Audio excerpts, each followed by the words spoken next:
अस्सलाम वालेकुम। मैं मलिक ताहिर, आप देख रहे हैं मेरा यूट्यूब चैनल। कल मैंने कमिश्नर रावलपिंडी लियाकत अली चट्ठा के बारे में आपको बताया था कि उन्होंने कौन कौन से इंकशाफात किए हैं। उसमें आप देखें कि उन्होंने ये तो बता दिया कि मैं इस धांधली में मुलविस था और ये सब मैंने किया है और मुझे सज़ा दी जाए, सज़ाए मौत दी जाए। लेकिन उसके साथ साथ उन्होंने सिर्फ इसके बारे में थोड़ा बहुत बताया, इसके मुकम्मल जो तफसीलात हैं वो नहीं बताई कि मैंने किसके कहने पर ये सब कुछ किया, कौन इसमें सहूलतकार थे, मैंने क्यों किया और इसके साथ-साथ मैंने किस पार्टी को इससे फ़ायदा पहुँचाया। ये सब बातें उन्होंने नहीं बताई। सिर्फ़ ये कह देना कि इसमें मैं मुलव्वस था, ये मैंने धांधली की, ये सिर्फ़ काफ़ी नहीं है ये सबूत। इसके साथ-साथ आपको और सब कुछ तफ़सीलात में जो भी आपने बातें की हैं, उनकी तफ़सीलात बतानी चाहिए थी। कि मेरे इसके पीछे कौन थे सहूलतकार, मैंने क्यों किया, किसके प्रेशर में आके किया, कौन मुझे प्रेशराइज़ कर रहा था। और ये कह देना कि जो कौमी असम्बली के 13 हलके हैं उनके ऊपर मैंने धांधली की, जबकि उसके नीचे सूबाई असम्बलियों के 26 हलके आते हैं, उनके बारे में तो उन्होंने कुछ नहीं बताया कि उनके ऊपर हमने कितनी धांधली की, किसको जितवाया। मतलब आप ये देखें, मुझे तो ऐसे लगता है कि ये इसके पीछे कोई कुछ और ही अनासिर हैं। या तो ये इसके बैकग्राउंड में कुछ और चल रहा है, यानी कि आम इंतखाबात 2024 जो हुए हैं उनको कलअदम करार देने के लिए। आप ये देखें कि जो इस आम इंतखाबात 2024 के लिए एक आम शहरी ने सुप्रीम कोर्ट में दरख्वास्त दायर की थी, जो कि समाअत के लिए मुकर्रर हो गई है। उसकी सरबराही चीफ जस्टिस ऑफ पाकिस्तान करेंगे, 3 रुकनी बेंच उसको सुनेगा। उसमें ये इस्तदा की गई है कि ये जो आम इंतखाबात हैं इसमें बहुत ज़्यादा लेवल पर धांधली हुई है और इसको कलअदम करार दिया जाए। आने वाले चंद ही दिनों में मेरे ख्याल में वो जो दरख्वास्त है वो सुनी जाएगी और इसलिए उसके पीछे ये बहुत बड़ा नैरेटिव बनाया जा रहा है ताकि इंतखाबात को कलअदम करार दिया जाए और जो इंटरिम गवर्नमेंट है उसकी उसमें तोसीह कर दी जाए और वही सारा निज़ाम ये चलाती रहे और उसके बाद फिर इंतखाबात जब होंगे फिर देखा जाएगा। इसकी मेन वजह ये है कि जो लियाकत अली चट्ठा साहब हैं, उनकी जो सियासी वाबस्तगी है वो पीएमएलएन के साथ है। वो उनके लिए ही काम करते रहे हैं आज तक। आपने मुख्तलिफ मरियम नवाज़ की पोस्टें देखी होंगी उनके बारे में, उनकी वो बहुत तारीफ़ करती नज़र आती हैं। और लियाकत अली चट्ठा साहब ये पीएमएलएन के लिए अपने ख़ानदान के लिए से इनके लिए वोट मांगते रहे हैं। तो आप ये देखें कि इलेक्शन 2024 8 फरवरी को जब हुआ तो उस दिन तमाम मोबाइल सर्विसेज बंद थी, इंटरनेट नहीं आ रहा था। तो शाम को बहुत ज़्यादा लोगों ने निकल कर वोट दिए। तादाद इतनी ज़्यादा थी कि उनको मैनेज करना आसान नहीं था और उसके साथ साथ मोबाइल फ़ोन्स बंद थे। जब इनको पता चला कि अब हम हार रहे हैं तो उस वक्त तक वक्त जो है वो गुजर चुका था, गेम इनके हाथ से निकल चुकी थी। उस वक्त जितना हो सकता था इन्होंने पीटीआई के जीती हुई सीटों को धांधली करके हार में तब्दील किया और जितना कुछ मैनेज हो सकता था वो किया। उसके बावजूद भी आप देखें कि नून लीग को सादा अक्सरियत नहीं मिली, इवन कि किसी और जमात को भी सादा अक्सरियत नहीं मिल सकी। अब जो है रावलपिंडी के सूबाई हल्के 13 थे, उसमें से 11 सीटें जो हैं वो पीएमएलएन को दी गई थी। एक एक जो सीट है वो पीपीपी को दी गई थी और एक उस पर आज़ाद उम्मीदवार जो है वो जीता था। अब उसके नीचे 26 सीटें आती हैं सूबाई असम्बली की, उसके बारे में चट्ठा साहब ने कुछ नहीं बताया कि वो किन को दी गई। अब आप ये देखें कि पीटीआई जो है इस वक्त किसी को भी इस तरह शक की निगाह से नहीं देख सकती। उनका रद्द अमल जिस तरह आना चाहिए था उस तरह नहीं आया।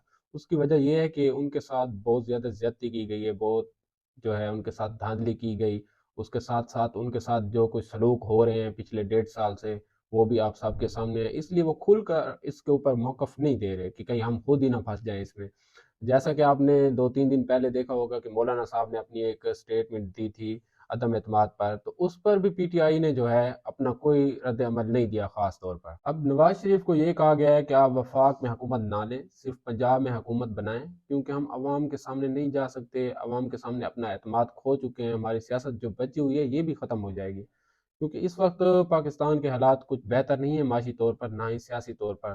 तो उससे अच्छा है कि आप पंजाब में लें और सुकून से उधर काम करें, अपना वोट बैंक बनाएं दोबारा से और वफाक जहाँ भी जाता है, जिसके हाथों में जाता है उसे जाने दें बस।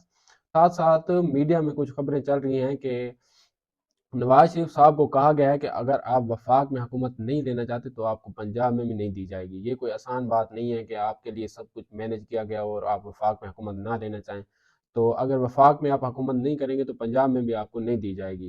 چیف جسٹس آف پاکستان نے کل جو ان پر الزامات چٹھا صاحب نے لگائے تھے ان کی تردید کی، اور میڈیا کے ساتھ غیر رسمی گفتگو کرتے ہوئے کہا ہے کہ اگر انہوں نے یہ سب کچھ کہہ دیا ہے تو ان کے پاس ثبوت بھی ہوں گے، وہ ثبوت سامنے لائیں۔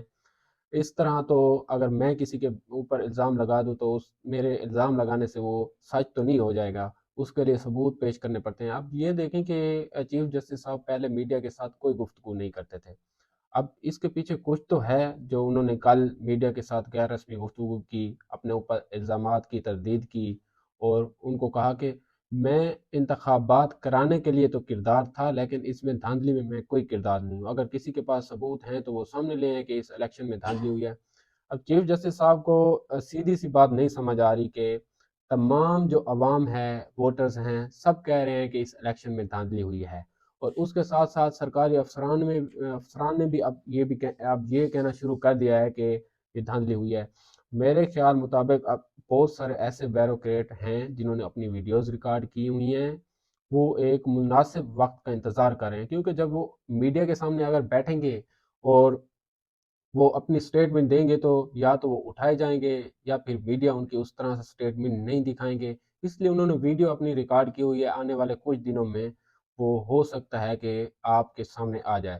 اب جو فارم 45 ہے وہ بھی سب سے بڑا ثبوت ہے، چیف جسٹس صاحب کو چاہیے کہ وہ فارم 45 جن کے پاس ہیں منگائیں، اس کی ایک انکوائری ہو، تمام چیزیں کھل کر سامنے آ جائیں گی، اس کے مطابق ہی جو فارم 45 کے مطابق ہی سارا رزلٹ بنائے نا، سب کچھ سامنے آ جائے گا کہ کہاں پہ دھاندلی ہوئی، کتنی ہوئی، کس طرح ہوئی۔ اب کچھ اطلاعات یہ بھی ہیں، جیسے کل لیاقت علی چٹھا صاحب بھی کہہ رہے تھے کہ ابھی بھی ٹھپے لگ رہے ہیں، اب اس کو مینج کیا جا رہا ہے، نقلی جو ہیں وہ اور ووٹس جو ہیں وہ ڈالے جا رہے ہیں ٹھپے لگا کے۔ سننے میں آ رہا ہے کہ سیالکوٹ میں خواجہ آصف صاحب کے حلقے میں ان کو مینج کر لیا گیا ہے، وہاں پہ ٹھپے لگ چکے ہیں۔ اب اس میں بھی وہ زیادہ دیر تک نہیں چل سکتے، اس کی وجہ یہ ہے کہ جب اس کا فرانزک آڈٹ ہوگا تو اس میں سب کچھ کھل کر سامنے آ جائے گا، اس کے جو انگوٹھے جنہوں نے لگائے ہوں گے اس کا فرانزک ہو جائے گا، جو سیاہی ہوگی اس کا، سب کچھ، یہ زیادہ دیر تک تو نہیں چل سکے گا۔ جبکہ دوسری طرف پی ٹی آئی نے اپنا سرپرائز تیار کیا ہوا ہے، بہت ہی جلد ان کے ووٹرز جو ہیں، سپورٹرز جو ہیں، وہ بہت ہی جلد سرپرائز ان کو دیکھنے کو ملے گا، اور ان میں خوشی کی لہر ہوگی۔ اب اس کا آپ انتظار کریں، آنے والے کچھ دنوں میں میرے خیال میں تو سرپرائز تیار ہے، اور وہ آپ لوگوں کے سامنے ہوگا، جتنے بھی پی ٹی آئی کے ووٹرز ہیں، سپورٹرز ہیں، وہ اس کو بہت زیادہ انجوائے کریں گے۔ ایک چیز یہ بھی ہو سکتی ہے کہ کمشنر صاحب کو استعمال کیا گیا ہو، اور جو ان کے ساتھ وعدے کیے کہ ان کو پورا نہ کیا گیا ہو، اس کی وجہ سے کمشنر صاحب نے یہ الزامات لگائے ہوں۔ دوسری بات یہ بھی ہے کہ ہو سکتا ہے ان کا ضمیر جاگ گیا ہو، اگر ان کا ضمیر جاگ گیا ہے تو اس سے بہت زیادہ لوگوں کو نقصان ہوگا۔ اب تک کے لیے اتنا ہی، اللہ حافظ۔